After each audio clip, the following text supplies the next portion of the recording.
Assalamualaikum warahmatullahi wabarakatuh. Mga minamahal kong kapatid sa pananampalatayang Islam, ang tagumpay ay hindi binibigay. Subalit, makakamit lamang ito sa pamamagitan ng pagsusumikap at kasipagan. Sa hadith na iniulat ni Imam Muslim, sinabi ng ating mahal na propeta Muhammad sallallahu alaihi wasallam, "Ihris ala ma yanfa'uka wasta'in billah wala ta'jaz."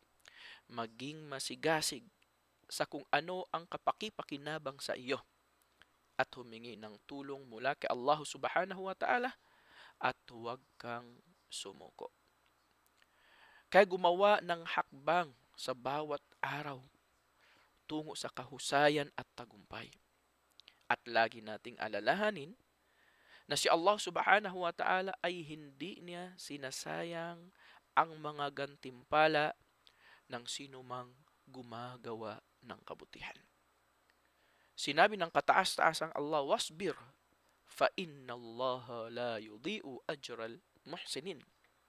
At magtiis ka sapagkat katotohanan si Allah subhanahu wa ta'ala ay hindi niya hinahayaan na mawala ang gantimpala ng mga mapaggawa ng kabutihan.